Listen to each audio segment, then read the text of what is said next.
وَإِذْ قَالَتْ أُمَّةٌ مِّنْهُمْ، یہاں بھی نوٹ کر لیجئے کہ جیسے وہاں معاملہ 3 حصوں میں یہ قوم تقسیم ہو گئی۔ ایک حصہ وہ تھا کہ جس نے اس گناہ میں حصہ نہیں لیا اور وہ منع بھی کرتا رہا کہ مت کرو، دیکھو نہیں منکر کا فریضہ سر انجام دیتا رہا، یہ اللہ تعالیٰ کا۔ وہ کرتے کیا تھے؟ ہفتے کے روز گئے، گڑھے کھودے اور سمندر کا پانی اس میں لے آئے ساحل کے ساتھ گڑھے کھود کر، تو اس کے ساتھ مچھلیاں بھی آ گئی، واپسی کا راستہ کر دیا بند، مچھلی کو ہاتھ نہیں لگایا، ہفتے کو اتوار کو جا کے مچھلی پکڑ لی، تو فائدہ کیا ہوا؟ اصل میں ہفتے کا قانون تو یہ تھا کہ ہفتے کا دن تم لگاؤ اللہ کی یاد میں، ذکر میں، عبادت میں، تو رات پڑھو، پڑھاؤ، سیکھو، سکھاؤ۔ 6 دن تم کام کرو دنیا کا، اپنی معاش کا، 7واں دن تم فارغ رکھو اللہ کے لیے، دین کے لیے۔ لیکن جب وہ گڑھے کھودنے میں دن صرف ہو گیا تو چاہے مچھلی پکڑی یا نہیں پکڑی، تو جو اصل روح تھی اس حکم کی وہ تو ختم ہو گئی۔ یہ ہے کہ جس میں انہوں نے استہزاء کیا، گویا کہ شریعت کا مذاق اڑایا۔ اب ایک تو وہ تھے کہ جنہوں نے نہ تو اس جرم میں حصہ لیا اور وہ منع بھی کرتے رہے، ایک وہ تھے کہ جو حصہ تو نہیں لیا جرم میں لیکن منع نہیں کرتے تھے، خاموش رہتے تھے، تیسرے وہ تھے کہ جو جرم کے اندر باقاعدہ جری ہو کر وہ حصہ لے رہے تھے۔ تو اب جو لوگ منع کر رہے تھے ان سے انہوں نے کہا جو منع نہیں کر رہے تھے، جو خود بھی نہیں کر رہے تھے لیکن منع بھی نہیں کر رہے تھے، اس قالت امت، جب کہا اس درمیانی طبقے نے، منہم ان میں سے، لما تعظون قوما اللہ مہلکہم، کیوں واعظ کر رہے ہو ان لوگوں کو، کیوں اپنے آپ کو ہلکان کرتے ہو کہہ کہ تم اور نہی عن المنکر کا فریضہ سر انجام دے دے کے تھک گئے ہو، یہ قوم اب ماننے والی نہیں ہے، اللہ اس کو ہلاک کر کے رہے گا۔ لما تعظون قوما اللہ مہلکہم او معذبہم عذابا شدیدا، یا انہیں پھر عذاب دے گا بہت سخت عذاب۔ قالوا، اب یہ جواب کن کی طرف سے ہے؟ جو خود بھی بچے ہوئے تھے گناہ سے، روک بھی رہے تھے اپنی امکانی حد تک کہ خدا کے لیے باز آ جاؤ، یہ شریعت کا استہزاء نہ کرو، مذاق نہ اڑاؤ۔ قالوا معذرۃ الی ربکم، انہوں نے کہا کم سے کم اپنے رب کے ہاں ہم عذر تو پیش کر سکیں گے کہ اے پروردگار، ہم آخری وقت تک انہیں روکتے رہے، ہم نہیں عن المنکر کا فرض سر انجام دیتے رہے، ہم نے اپنی بات نہیں چھوڑی، ہم نہ صرف یہ کہ اس گناہ سے خود بچے رہے بلکہ ان گناہ گاروں کو بھی روکتے رہے۔ وَلَعَلَّهُمْ يَتَّقُونَ، اور یہ اس سے بھی زیادہ اہم ہے، اور کیا پتہ ہو سکتا ہے ان میں تقویٰ پیدا ہو جائے۔ کیسے آپ کہہ سکتے کسی ایک بندے کی سمجھ میں آ جائے، کوئی ایک شخص تائب ہو جائے؟ تو جیسا کہ حضور کی حدیث ہے، حضرت علی سے خطاب کر کے آپ نے فرمایا، لَن يَهْدِيَ اللَّهُ بِكَ رَجُلًا وَاحِدًا خَيْرٌ لَكَ مِنْ حُمْرِ النَّعَمِ، اگر اللہ تمہارے ذریعے سے علی ایک شخص کو بھی ہدایت دے دے تو یہ تمہارے لیے سرخ اونٹوں سے بڑھ کر دولت ہے، تو اگر ایک بھی بچ جائے لعلہم یتقون۔ فلما نسوا ما ذکروا بہ، تو پھر جب انہوں نے نظر انداز کر دیا اس نصیحت کو جو انہیں کی جا رہی تھی، یعنی لگے رہے اپنے اس جرم کے اندر، انجینا الذین ینہون عن السوء، ہم نے بچا لیا ان کو جو کہ بدی سے روکتے تھے، عذاب سے بچے ہیں صرف وہ جو بدی سے روکتے تھے۔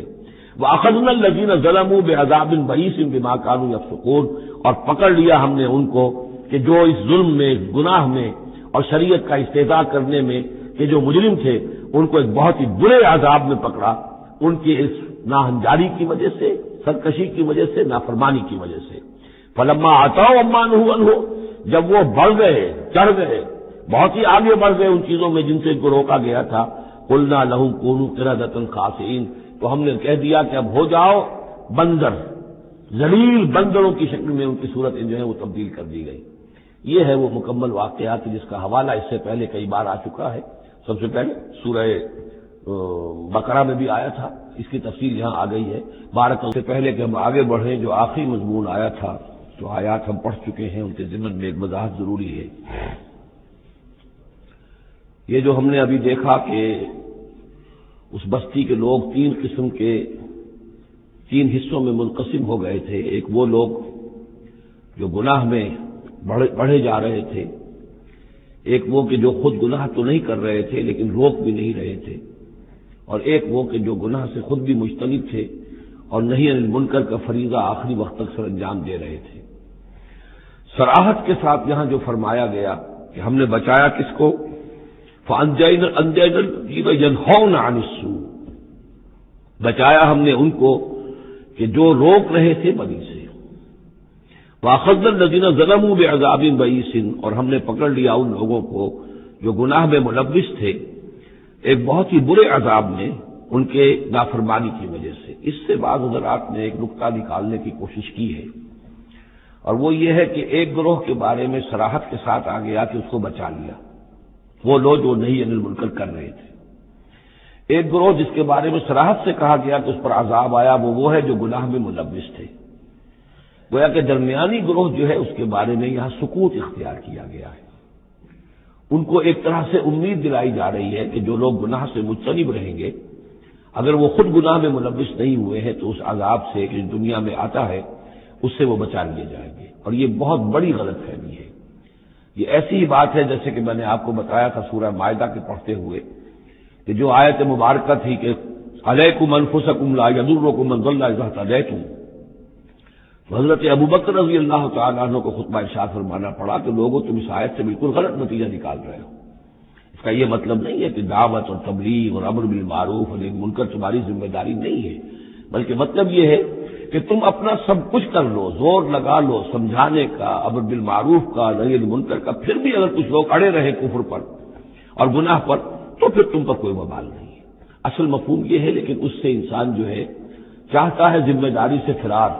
تو اس کے لیے جہاں کہیں بھی اسے بہانہ ملتا ہے اس قسم کے وہ نقطے تلاشتا ہے۔ یہاں یہ سمجھ لیجئے کہ اصل میں نہی عن المنکر نہ کرنا بھی تو جرم ہے۔ فَأَخَذْنَا الَّذِينَ ظَلَمُوا، ظلم جو لوگ ظلم کر رہے تھے، ایک دوہرا ظلم کر رہے تھے کہ گناہ میں ملوث بھی تھے اور اس میں ملوث تھے، اور دوسرے وہ لوگ تھے کہ جو اگرچہ ملوث نہیں تھے لیکن یہ کہ وہ روک نہیں رہے تھے۔ نہ روکنے کا جرم جو ہے یہ تو موجود ہے۔ اگر نہی عن المنکر فرض ہے، اگر یہ ذمہ داری ہے، تو نہ روکنا جو ہے یہ خود اپنی جگہ پر ایک جرم ہے۔ اس کے لیے میں آپ کو اصل میں ایک حدیث سنا دینا چاہتا ہوں، جو حدیث اس معاملے میں سمجھتا ہوں کہ آخری اور نص قطعی کی حیثیت رکھتی ہے۔ اور یہ حدیث جو ہے مولانا اشرف علی تھانوی رحمۃ اللہ علیہ نے خطبات جمعہ جو مرتب کیے ہیں ان میں اس حدیث کو شامل کیا ہے، اور یہ حدیث قدسی ہے۔ اوحى اللہ عز وجل الی جبرائیل علیہ الصلوۃ والسلام ان اقلب مدینۃ کذا وکذا باہلھا، اللہ تعالیٰ نے وحی کی حضرت جبرائیل کو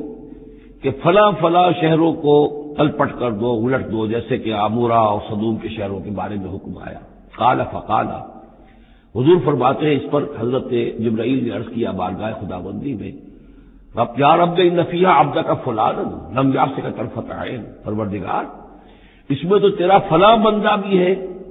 جس نے کبھی پلک جھپکنے جتنی دیر بھی معصیت میں نہیں گزاری، گناہ سے اتنا پاک صاف، نگاہ کا ادھر سے ادھر ہو جانا، اتنا وقت بھی کبھی معصیت میں صرف نہیں کیا، تو کیا اس پر بھی الٹ دوں؟ قال فقال، حضور نے فرمایا، اس پر اللہ تعالیٰ نے ارشاد فرمایا اقلبھا علیہ وعلیہم، الٹو اس بستی کو، پہلے اس پر پھر دوسروں پر۔ وجہ کیا ہے؟ فإن وجہہ لم یتبعر فی ساعۃ قط، اس کے چہرے کا رنگ میری غیرت کی وجہ سے کبھی متغیر نہیں ہوا۔ یہ خود تو گناہ سے بچا رہا، لیکن گناہ پھیلتے رہے، شریعت کی دھجیاں بکھرتی رہیں، اللہ تعالیٰ کے احکام کا مذاق اڑایا جاتا رہا، اور یہ اپنے دھندے میں لگا رہا، کاروبار میں لگا رہا، یا اپنے نوافل میں لگا رہا، مراقبوں میں لگا رہا، ذکر اذکار میں لگا رہا، تو یہ دوسروں سے بڑھ کر مجرم ہے۔ اقلبھا علیہ وعلیہم، الٹو اس بستی کو، پہلے اس پر پھر دوسروں پر۔ فإن وجہہ لم یتبعر فی ساعۃ قط۔ اور دوسرے یہ کہ قرآن مجید میں سورہ انفال اب بہت قریب آ گئی ہے، اب پڑھیں گے جلد ہی، وہ آیت مبارکہ بھی نص قطعی ہے قرآن کے حوالے سے، یہ تو حدیث کے حوالے سے ہوئی۔ قرآن مجید میں فرمایا گیا واتقوا فتنة لا تصیبن الذین ظلموا منکم خاصہ، اس دنیا میں جب کوئی اجتماعی سزا آتی ہے کسی قوم کے اندر بحیثیت مجموعی جب منکرات پھیل جائے، تو جب سزا آتی ہے تو پھر وہ صرف جو گناہ گار ہیں انہی کو اپنی لپیٹ میں نہیں لیتی، بلکہ وہ لوگ جو بچے ہوئے تھے وہ بھی لپیٹ میں آ جاتے ہیں۔